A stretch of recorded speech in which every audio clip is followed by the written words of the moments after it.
Pakistan 3 German خواتین کے احسانوں تلے دبا ہوا ہے اور اس حقیقت کو بہت کم لوگ جانتے ہیں جن عظیم ہستیوں نے پاکستان کا خواب دیکھا جن کو دانائے راز کہا جاتا ہے اور انہی کے خواب کی تعبیر ہے ہمارا پاکستان اور جناح نے اسی خواب کی تعبیر ہمارے سامنے رکھی۔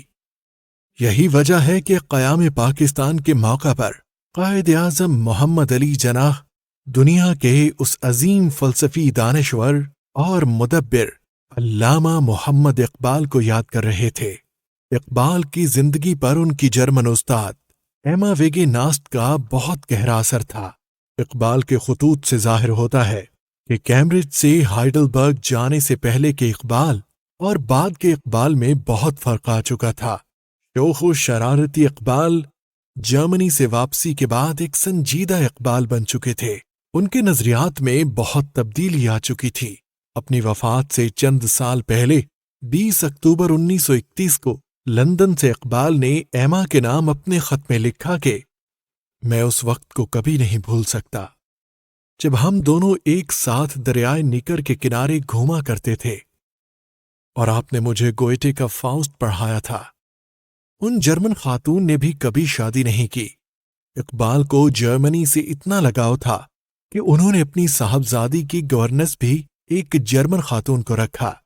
اقبال اس جرمن ماحول اور فلسفے کو کبھی فراموش نہیں کر سکے۔ دوسری جرمن خاتون ڈاکٹر اینمری شمل ہے جو اقبال اور پاکستان کی دیوانی تھی۔ انہوں نے اسلام اور اقبال کے لیے اپنی پوری زندگی وقف کر دی۔ اور تیسری ڈاکٹر رود فاؤ ہے جن کے دل میں پاکستان دھڑکتا تھا، بلکہ ان کے دل میں پاکستان تھا۔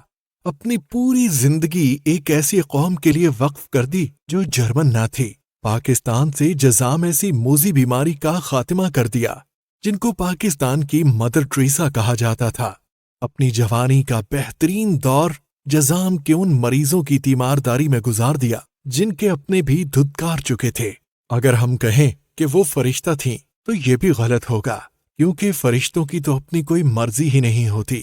ڈاکٹر رود فاؤ فرشتوں سے بھی بڑھ کر ہے جنہوں نے اپنی مرضی سے اپنے لیے ایسی زندگی کا انتخاب کیا جس میں دکھ، غم اور صدموں کے علاوہ کچھ بھی نہ تھا۔ ڈاکٹر رود نے صرف انسانیت دیکھی۔ انہوں نے یہ نہ سوچا کہ یہ ملک ان کا وطن نہیں ہے، یہاں کے باشندے ان کے ہم مذہب بھی نہیں ہے۔